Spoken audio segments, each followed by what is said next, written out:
সাধারণত শীতপ্রধান অঞ্চলের ফল হিসেবে পরিচিত চেরি এবার বাংলাদেশেও সফলভাবে চাষের সম্ভাবনা দেখাচ্ছে।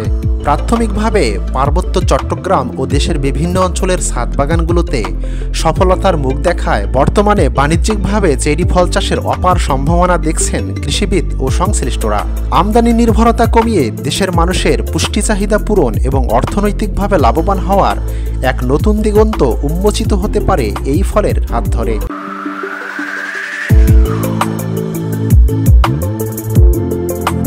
কাপ্তাইয়ের রাইখালী কৃষি গবেষণা কেন্দ্রের বিজ্ঞানীরা ইতিমধ্যে চেরি ফল চাষের সাফল্য অর্জন করেছেন। প্রায় 3.5 বছরের গবেষণার পর পার্বত্য এলাকার সতেজ ও উর্বর মাটিকে চেরি চাষের উপযোগী বলে মনে করা হচ্ছে।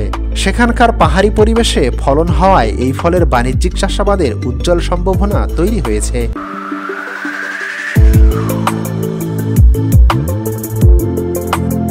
পার্বত্য এলাকার পাশাপাশি দেশের অনেক শৌখিন কৃষক এবং ছাদ বাগানের উদ্যোক্তারাও চেরি ফল চাষ করে সফলতা পেয়েছেন। সিলভিয়া সুইট চেরি ও সুরিনাম চেরি এর মতো জাতগুলো টবে বা ছাদে চাষের জন্য বেশ উপযোগী বলে প্রমাণ মিলেছে। এই ব্যক্তিগত সফলতা দেশের মূল কৃষি জমিতে চেরি চাষের জন্য উৎসাহ যোগাচ্ছে।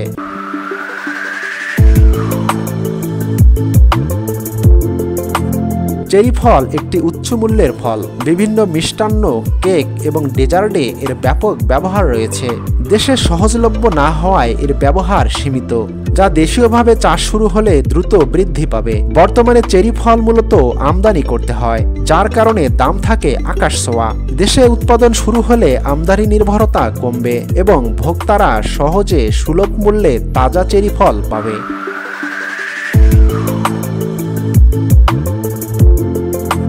কৃষি বিশেষজ্ঞরা মনে করছেন দেশের আবহাওয়া ও মাটি পরীক্ষা করে দ্রুত চেরির উপযোগী জাতগুলোর চূড়ান্ত প্রক্রিয়া কৃষকদের মাঝে ছড়িয়ে দিতে হবে।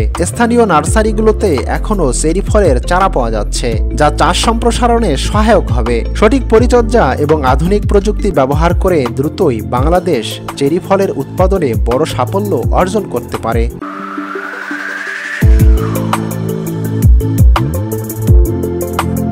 বিশেষজ্ঞের মতে সরকারি পৃষ্ঠপোষকতা এবং কৃষকদের প্রয়োজনীয় প্রশিক্ষণ দেওয়া হলে অদূর ভবিষ্যতে চেরি ফল দেশের অর্থনীতিতে গুরুত্বপূর্ণ ভূমিকা রাখতে পারে।